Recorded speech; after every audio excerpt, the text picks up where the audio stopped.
DPD Debrief on Detroit Rewards TV. I think I can share this, is that there was one video that we did get from a house. You can hear the gunshots, and you can hear Latrelle. He said, "I'm shot, I can't move." He says, "I don't want to die." That's, for an 11-year-old to go through that, it's pretty bad. And for the other kids to be victims of this for the rest of their lives as well, to Right. witness that. Right. There's a lot of victims here. Yes. I've been doing homicides for 10 years. Been on the force for 25. What you're seeing, especially with the case we're talking about now, getting harder to absorb? It is. It is. It's been really challenging with the lack of witnesses, the amount of electronic data that's out there for us to track down. So it's a lot more difficult. You get called out to this scene. Lay of the land for us. Describe what you see. It's a typical residential neighborhood. This block where these kids were at is pretty well populated. 3 of them out in the street, roller skating. Nothing unusual they haven't done before. It's about 7 o'clock at night.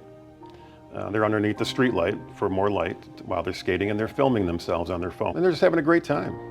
There wasn't anybody out. Some cars were going back and forth in an intersection like they usually do, but nothing to be alarmed about. But then all that changed in a matter of seconds. It did. It did. Heard a bunch of pops, saw flashes of light, the shots being fired. You could see them come from the gun. We know that the shots were being fired from about a block away. And there were over a dozen shots fired. This is where they were playing. Okay. And this is where the casings were found. So who calls 911? Do we know that? Someone from the house. What can you tell us about where the shots were fired? We know that they travel. Yeah. Wherever they're going to land. And sadly, we have a young little boy who's gone. They were skating at Corville and Beaconsfield. We collected casings from Nottingham and Corville, which is just the next block over. That's where they were being fired from. You get there, is there chaos? Tell me what that's like when you get there and you see all this unfolding, and then obviously the aftermath of something that's beyond tragic. So in this particular case, Latrelle was already taken to the hospital.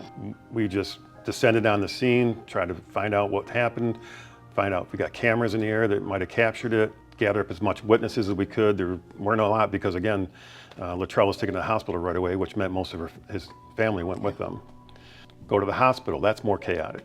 You know, then the families are upset, they're there. Try to get them to calm down, of course, as we always do, and try to get the facts of what happened. Silver or gray sedan. Try to go with that. We gave that out to the public to try and help us with any information on this shooting. We take that information and we try to backtrack from residences and businesses for cameras. An outing that was supposed to be fun for a sweet little boy ended his life. How do you reconcile that with yourself and try to help them through this grieving process that's never going to end? Just to keep an open ear. It breaks my heart every time I have to talk to her.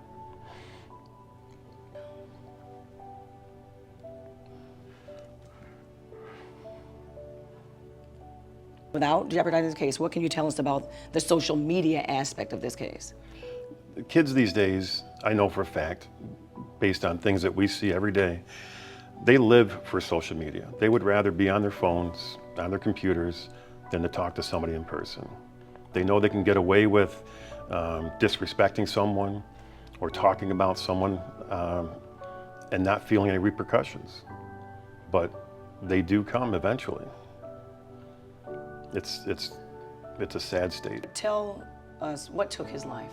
A single gunshot to the chest. You know, it's a very sad thing.